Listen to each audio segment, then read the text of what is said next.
She's like the female James Bond. She's safety chick. The safety chick. I love that safety chick. That's what She calls it is. herself the safety chick. I was a stalking victim, having to learn every possible aspect of personal safety to stay alive. The safety chick. We love her. Yeah.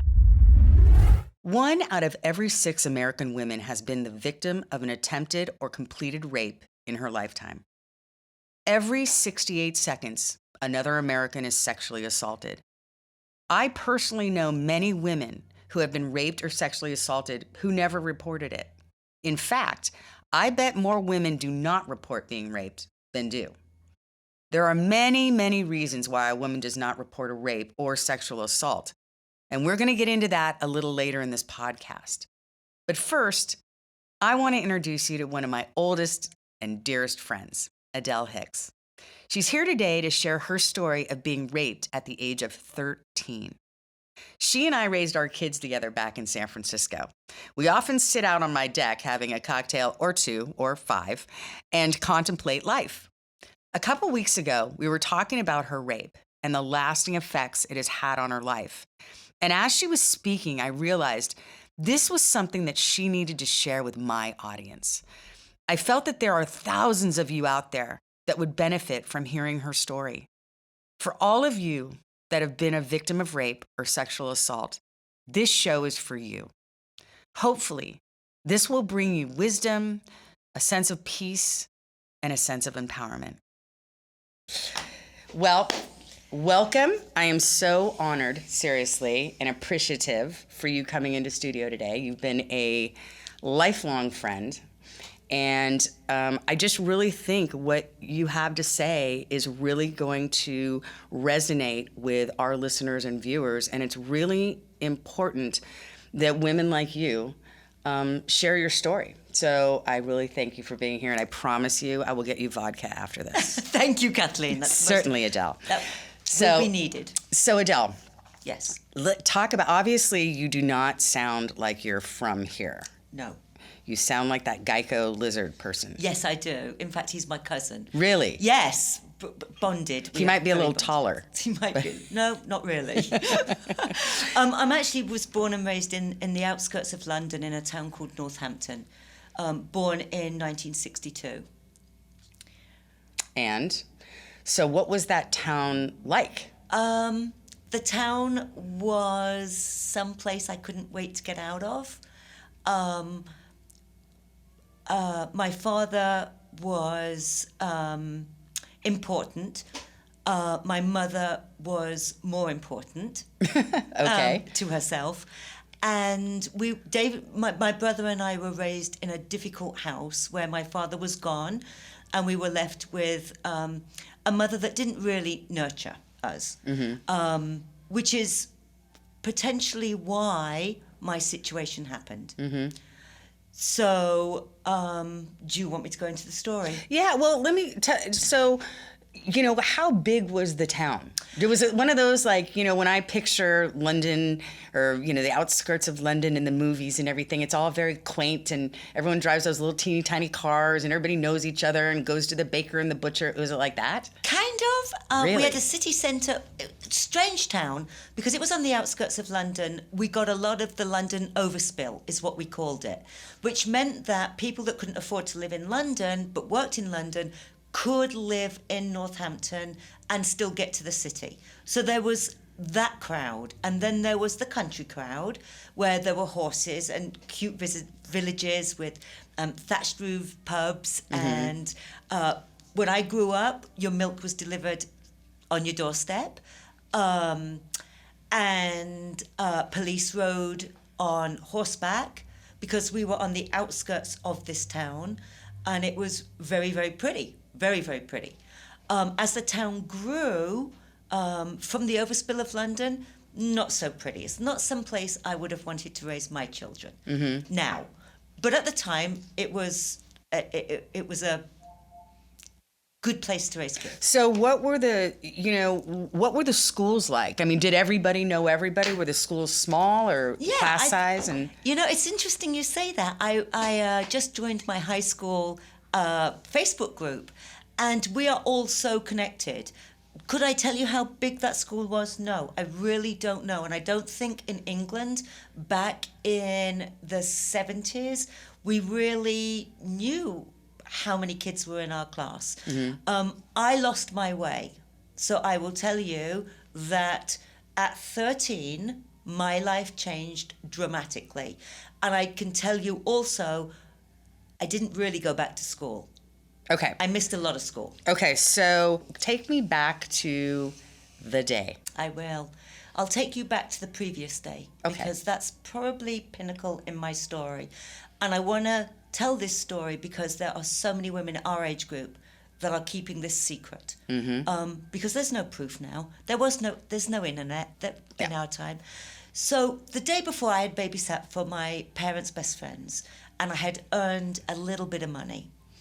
On the Friday night, I went to a youth club that my mother dropped me off at. And she specifically told me not to take the money that I had made the night before babysitting. And I did. And the youth club, Kathleen, we did all know each other, but it was not supervised. So we're talking 1975, a youth club about 4 miles from my house, across from an old race course. It used to be horses, was no longer used. And we pretty much knew everybody in there, but we were not supervised. It was an under 18 with a DJ, but it was not supervised. And there was a guy there, just so happened that I had separated from my friends. He grabbed my handbag and he dragged me outside. He took me over the road to the race course without knowing that there was money inside that handbag. I knew. He violently raped me. And then he gave the handbag back to me. How did you know him? Had you ever seen him before? I knew him by name. I still know him by name.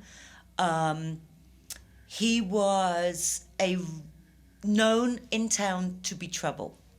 And why he targeted me that night, I will never know. I think if it hadn't been me, it would have been someone else. How did he get you away from your friends? I was away from my friends. I had just stepped away, gone to the bathroom, came out. He grabbed my handbag. The sick part of the whole thing is that money was still in my handbag. He didn't ever look in the handbag. It was all about the violence and the sex. Of the rape? Yes. He was a predator? Yes. How old was he? I believe he was just under the cutoff. So he would have been 17 years old. And I was 13. Wow. Way too wide of an age gap for Of course. children. But that's what predators do. Yeah. They target the young and the innocent. Yeah. So tell me about those moments. What do you remember? Because as we all know, when you're in that life threat, it's surreal. Like time stops, right? It does. You remember, everything becomes like magnified, and it's just so interesting. So, take me back to that moment. I can remember him taking me outside. I can remember what the street looked like. I can remember what the bush he pushed me into looked like. I can feel him today. I remember what I was wearing. I remember just thinking to myself, do not let your mother down. Come back with the money that I'd promised from the babysitting. Oh my God. That I had promised not to take with me, that I knew was in that handbag. And all I thought was, get the handbag back. Get that handbag back, whatever it took. Oh my God. What were you wearing? I was wearing... Because you know how that's what everybody asks the rape victim. Well, what were you wearing? I was wearing a white skirt and a pretty top. Can't tell you the colour of the top, but I can tell you that after the rape, I ran back in with my handbag and the money, went straight to the bathroom screaming. Nobody paid any attention to me. And I remember scrubbing grass stains and blood stains out of my white skirt. Oh, God, Adele. Scrubbing it and not being able to get it out. Did he just get up and run away, or did he go back into the party, or did Went you ever back in- see? Did you ever see him again? I never saw him again. I know his name. I don't know what's happened to him. But it changed the directory of my life completely. So every decision I made thereafter, Kathleen, was different than if that event hadn't happened. Every decision. In what way? I became a wild child. And I did that because in my mind, I needed to reclaim some sort of power. And the power at 13 that had happened to me was sexually driven, right? So I became wild in my sexual antics, trying to get power back from guys. Mm-hmm. I dropped out of school. I didn't, no, technically that's an Americanism. I didn't actually drop out of school. I just didn't go, and I just was misbehaving all over the place. And I had a father that travelled and a mother that was doing other things, who wasn't paying attention to me at all. And I was wild. And I think that I've made... What ages? Like, okay, so that happened at 13. Yes. So how many, let's talk, 14, 15, this behavior continued? Wild. So I would go to school in my school uniform, change of clothes, go find somebody dangerous to mess with. I would, I just couldn't focus on school. I showed up at home when I was supposed to. And I think let's move it forward just a little bit. And this is probably where I say that changed the course of my life. I did leave school at 16. I was not in... And did your parents know this? They were fine. They were fine. They were fine with you leaving school at 16. Yeah. Why? We just lived in a house where a mother wasn't very nurturing, and a father was nurturing, but was traveling the world. So it was a very strange upbringing. I left school at 16, and I took a job for 6 months and immediately went thereafter to London. Wow. At 16 years old. 17. 17 years old, you left that little village and I went moved to London. And I literally have ran from that town my entire life. And I will tell you that's part of the decision. That's how scarred I was. So at 17, I move into London. At 19, I get a great job that I love, traveling by bus and train and to get to it. And they offered me a job in America, which meant I could get even further away from this small town. And I moved to America in 1984. How old were you? I was 21 years old. Wow. And I sometimes think, that if that event hadn't happened, would I have made different decisions? Absolutely. But I was on the run. I was wild and on the run. So you're just going back to, your parents and, and your brother. I mean, did anyone notice that you had changed? Probably the most difficult part of this story for me to tell is that story, because it was 1975 and rape was not acceptable when your father had won the award, Queen's Award for Technology. And I knew I had to keep it secret, and I knew what was happening to me, going off the rails. Later, I approached my mother, and I was probably 35 when I said to my mother, Mum, did you know what happened to me at 13? Nothing happened to you at 13. I said, I was raped at 13. And I can tell you the day, the time, where it was, what I was wearing, and who it was. And she said, it didn't happen. Wow. Oh, my gosh. Moving forward, Kathleen, I have a wonderful brother and sister-in-law in Scotland. And I was living in California at the time, and I decided to go visit them without my husband at the time and the children.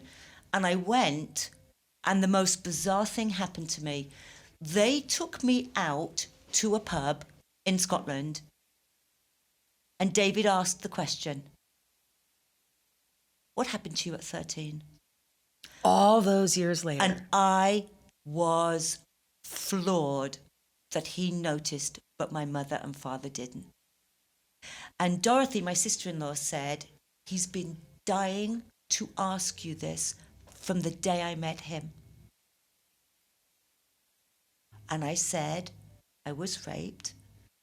And he said, do you know him? And I said, yes. He asked what his name was. I told him, and he said, I'll kill him. I went, well, good luck on finding him. He's probably dead. Right. Somebody probably got to him before you did. After that, if that isn't crazy enough, and I don't believe I am the only 60-year-old woman telling this story. Absolutely. I am not. The world has come so forward on this. But we're still, the 60-year-olds who were raped are still stuck in time a little bit, which is why I'm doing this podcast. Mm-hmm. So my brother decides that he's going to confront my mother. And so they go out for dinner in London, and Dorothy's with him. I think my father may have been, or he may have passed, but definitely it was David, Dorothy, and my mother. And David asked my mother, what happened to Adele at 13? Now, I had already told him. And she said nothing. And he said, I'm going to ask you one more time, and I'm going to ask you for the truth. What happened to your daughter at 13? And she looked at him square in the face and said, nothing happened to her. What? Why? In your gut, why would your mother be in such denial? I think it was the time, the 70s. We weren't talking about it. It was taboo. It was horrifying. Nobody was talking about it. And I think my father winning the Queen's Award for Technology in that world, she's definitely not going to admit to this, even within the family. And I will tell you, David walked away with Dorothy, grabbed her, walked away, and changed everything. I think it was the times, Kathleen. I just think it was, and that's why I wanted to do this podcast for the older community that suffered through this, that didn't have a voice. Right. And we didn't.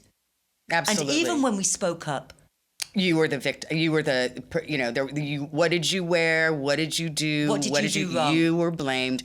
Or this you is get the oldest, tale as old as time. Yep. Or you get what I got didn't happen. Right. Yet I can tell you every moment, so can David, so can Dorothy. And all he wanted to do that day, that dinner in London, all he needed for himself and for me was for her to just acknowledge. Right. And she didn't. That's it. And you're absolutely right. That generation, I know there's a lot of good women out there, but, women in the, born in the 29, 30s, I mean, they're a callous bunch. They're a callous bunch. And it's awful. But, we've come so far, I want to say. I mean, yes, the Me Too movement has helped immensely, where we are now with sexual assault on campus. I mean, raising awareness. I do strongly believe that women are in a much better place to go for help and report rape.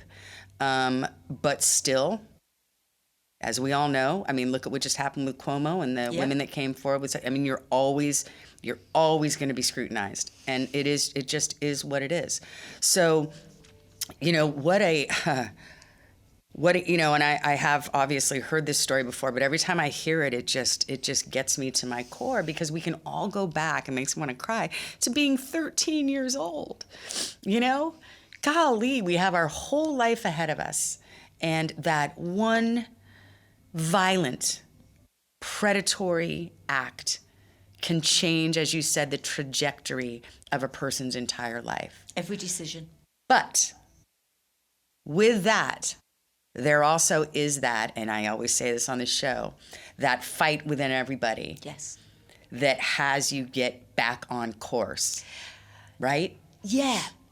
Perhaps even more important than that, I would like to think I have a strong sixth sense from that event that was created by that event.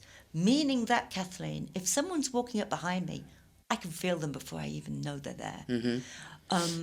And in raising my daughters, it helped with just intuitively knowing what was going on.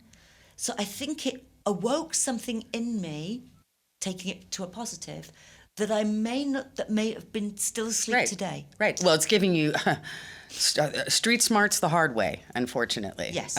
But that's the thing when tragedy or difficult things happen in a person's life. I mean, look, no one goes through this life unscathed. No, they don't. You show me one I want a name. Yeah. Whoever that is. They're not out there. Whoever that is, they're not drinking vodka with us. That's all I can say. You're not part of our group because you're fake. But, it's what we do with it. What do we do with these life lessons? And so if you had, where you are today, you're married to a wonderful guy, you have a great life, your daughters are adorable. Yep. They're grown-ass women now. They are. We were 5 when we had our That's kids. right. I was 3. Yeah. You were 5. I was 5. But for our listeners and viewers out there, what is the piece of advice for somebody out there that is you, that is struggling, that is, what would the words of advice you would give them? I would say, if you have been carrying this, find someone to talk to. And it may not be your inner circle. It could be a friend that you've just made. It could be a family member. It may be somebody you've known for 20. Don't carry this, because that is the most unhealthy, toxic thing you could do, is carry this and not speak your truth. Exactly.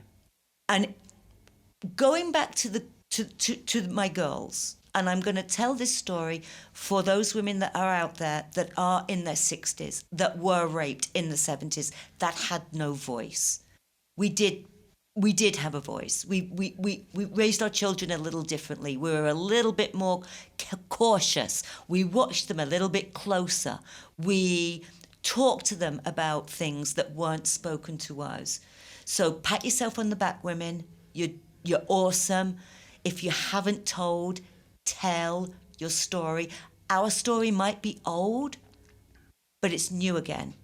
And it's important, really important. We didn't have the Me Too movement backing us. We had nothing backing us. Right. So speak up. Right. And again, it is empowering and freeing. And the other side of it is we all are individuals. And so I always say personal safety or comfort is personal. It's what makes you feel comfortable. So if there's also, if you don't feel comfortable speaking out, if you do, want to keep that, maybe if you speak up, it relives it again. I don't know, but you do have to kind of check yourself and see if it is I always do the check of light or heavy. Yep. Light or heavy. Yep. Talking to somebody about it, does that make you feel light or heavy? Yeah. And there's no right or wrong reason to any of this, because we're all human. We are all human. So what I want to do is, and awesome. You did great. You did even better than when you're drinking vodka.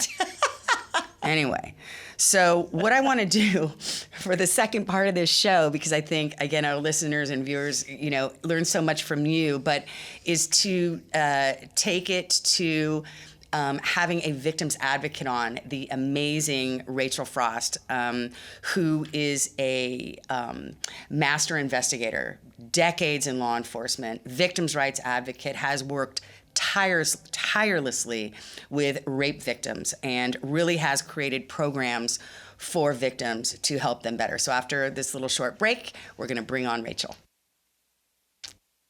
To shed some light from a victim's advocate's point of view, I want to bring on someone with decades of experience working in the sexual assault world, retired Master Investigator Rachael Frost.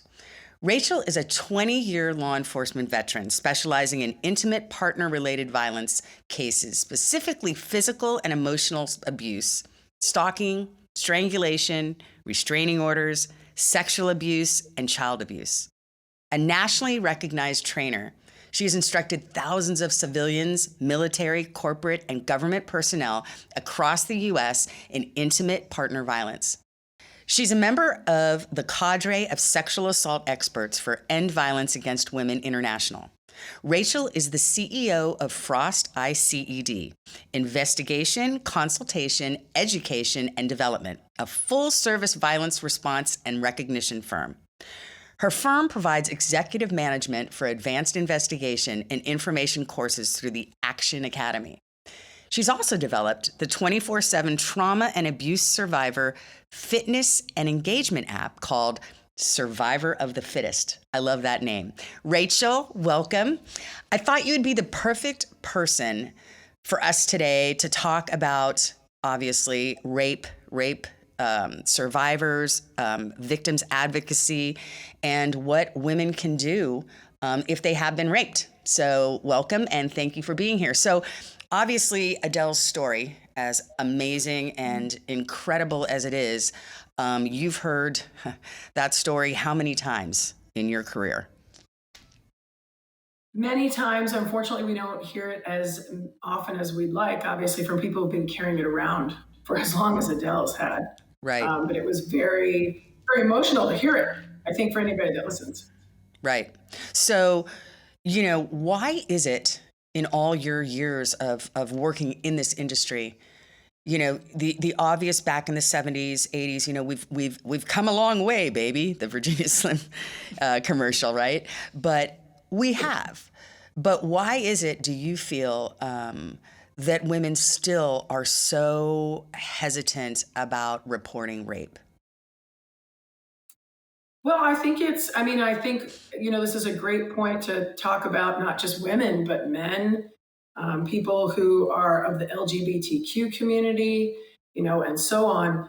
They are afraid so many times they're not going to be believed. And how many times have we seen that to be true?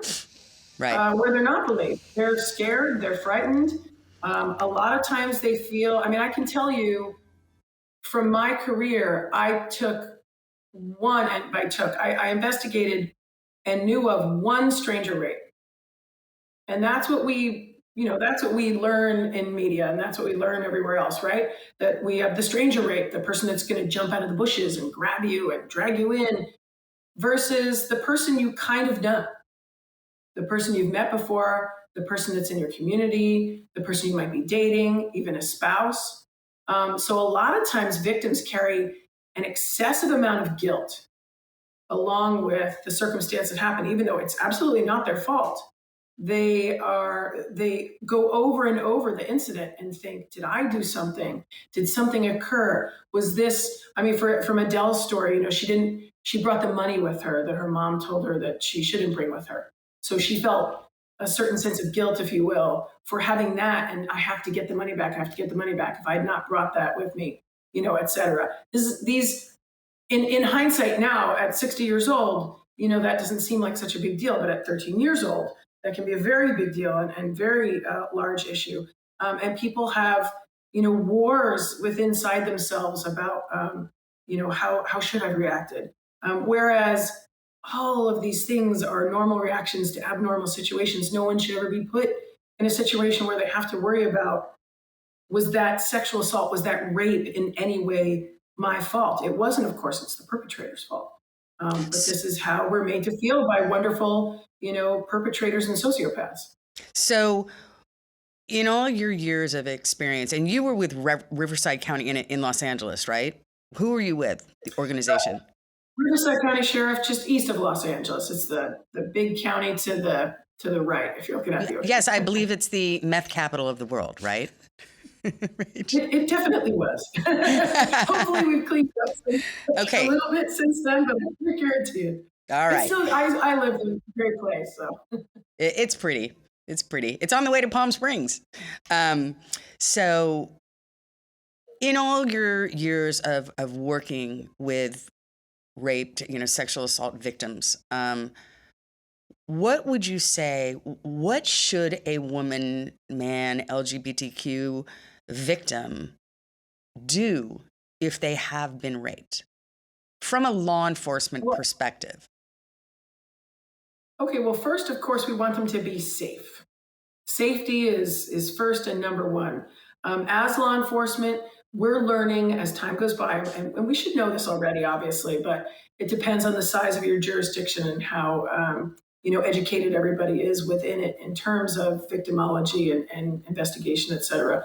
But we do best handling whether it's intimate partner violence or sexual violence, human trafficking, child abuse. We do best when we do it in a team environment, a multidisciplinary environment, much like threat assessment, as you guys know, because that's where we know each other from.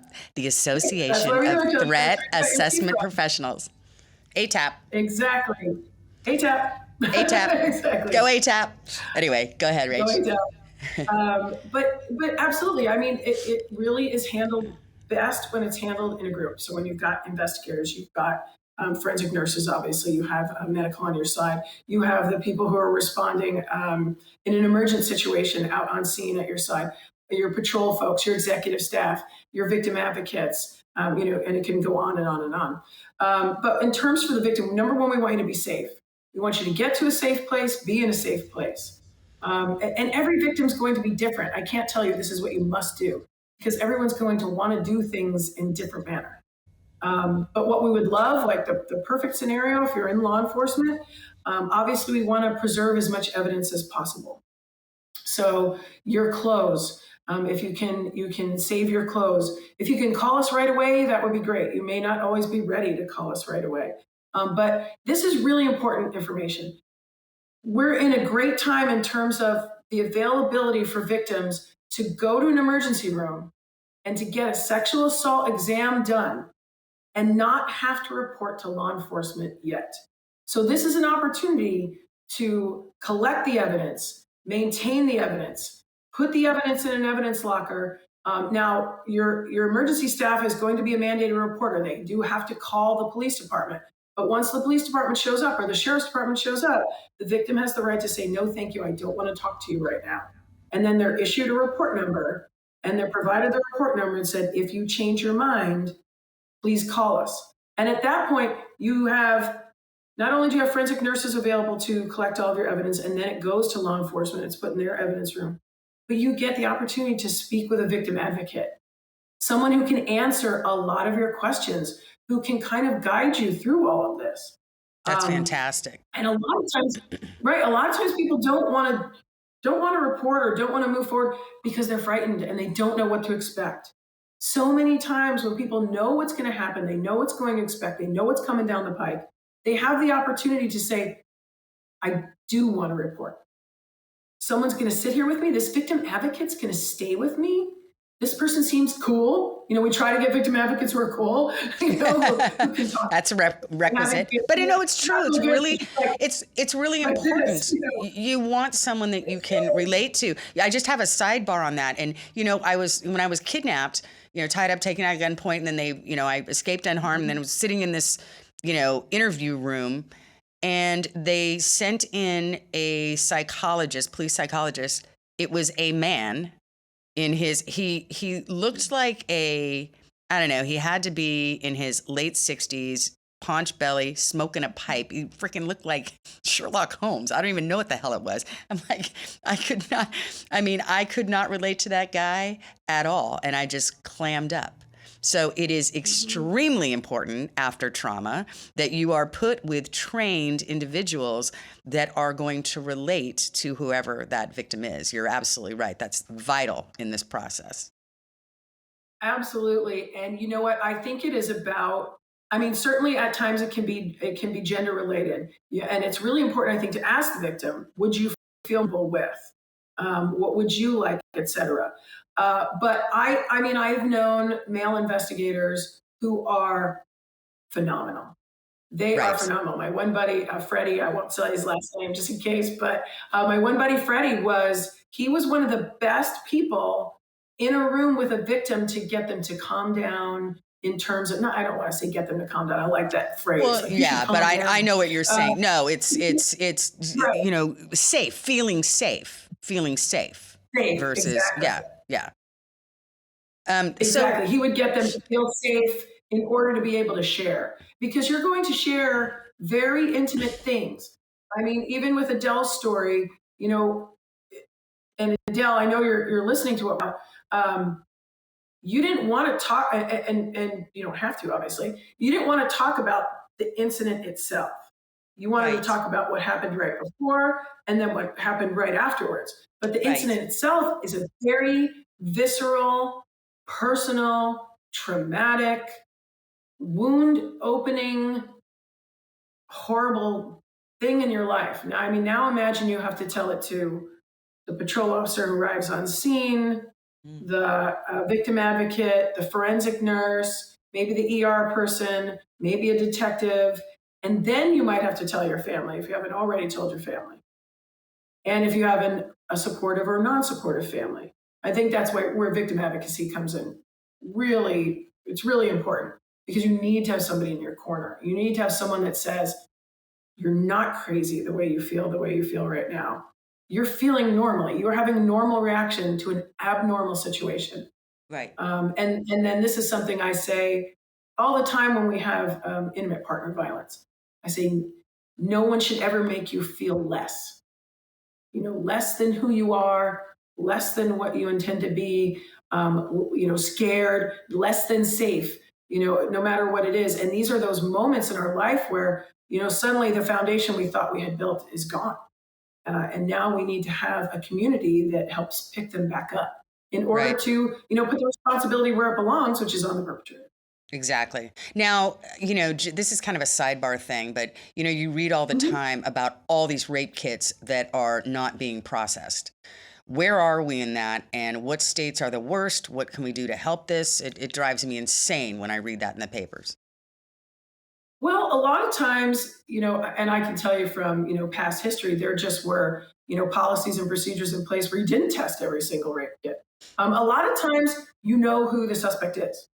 So let's go back to that for just a second, and then I'll kind of answer your question because this is going to be a sidebar that doesn't necessarily answer your question. So I apologize. But if I'm telling you that sharing with you, if I'm sharing with you that in my 20 years working in law enforcement, I handled one stranger rape, that means I knew who the person was all the rest of the times. How many percentage of those people admitted to having sex with the other person, but it was a consent defense?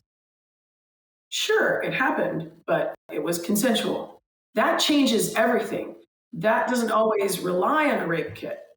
So I think our, you know, because now we're looking for DNA, we're looking for all these things. At that point, the rape kit changes for me. I'm more interested in the photographs. I'm more interested in the conversation. I may want swabs of the neck or pictures of the bruises or something along those lines to prove the, the version of events or to prove how the events occurred. And I don't need the presence of sperm. I don't need a lot of these other things that you know, if it's a stranger rape you're looking for, because you got to identify that guy or that girl or whoever, depending upon, you know, what the circumstances and who the victim is. But so some of those rape kits that haven't been tested, they're still there because they still fall under the law, but I don't need them tested.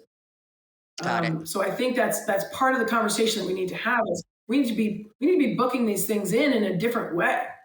And Right. because we'll do a forensic exam, right? We do them on everybody.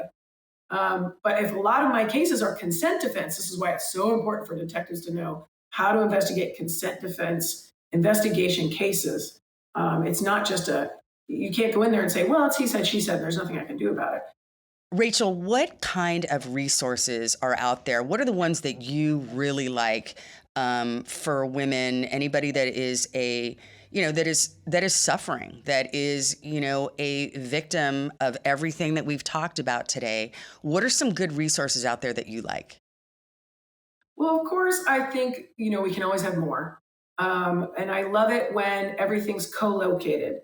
So for example, I really enjoy family justice centers. I'm a big advocate, not just because I work with their training institute on strangulation prevention and Alliance for Hope, but I love the fact that family justice centers are spreading across the United States and the world right now, so that we have places where you've got a district attorney, you've got investigators, you've got advocates who don't have to necessarily immediately report, but they can just do intakes with victims and find out what they need. Do you just need a gas card? Do you need some clothes? Do you need some food, or do you want to report? Can we get a nurse here to help you out? So I'm a big fan, obviously, of family justice centers. It depends on what you need, but there's some great resources out there. I love the opportunities. And if you go online, there's some technology specialists out there who do great jobs. And, I have a resource website I can give for all your listeners afterwards. I was just about to say that. Yeah. I was just about to say that. So, on my website, safetychick.com, I have the podcast page. And when your episode comes up, we will list all of the resources that you're talking about, and we will link to your website. Great. So all of our listeners and viewers will have it. I so appreciate you coming on today. Wealth of knowledge, and just really wish you success. I'm going to have you back because what we didn't talk about is the app, but we're out of time. So I'm going to bring you back in studio because I know where you are. I know you're very close, Rachael. So I'm going to get you in. And me, you, and Adele, we're all having vodka. We're all having vodka. Anyway, thank you so much for being here today. Thank you guys for having me. I really appreciate it. If you or someone you know has been the victim of a sexual assault or rape, please reach out and get help. Contact the 24/7 National Sexual Assault Hotline at 1-800-656-4673. That's 1-800-656-4673. So we're going to end up with thanking Adele. And I'm going to cry because without your bravery coming forward and telling this really private story, I think you've helped a lot of women today. Thank you, Kathleen. And you've really earned that vodka. Thank you, Kathleen. Love you. I love you too. All right. So remember, I'm such a sap. You can find me at safetychick.com, Instagram at The Safety Chick, Twitter at The Safety Chick, Facebook, Kathleen Gallagher, The Safety Chick. If you have any questions, if you need help, if you have ideas for shows, please do not hesitate to reach out. Until next time. She's like the female James Bond. She's Safety Chick. The Safety Chick. I love that safety chick. That's what She calls I herself the Safety Chick. I was a stalking victim, having to learn every possible aspect of personal safety to stay alive. The Safety Chick. We love her. Yeah.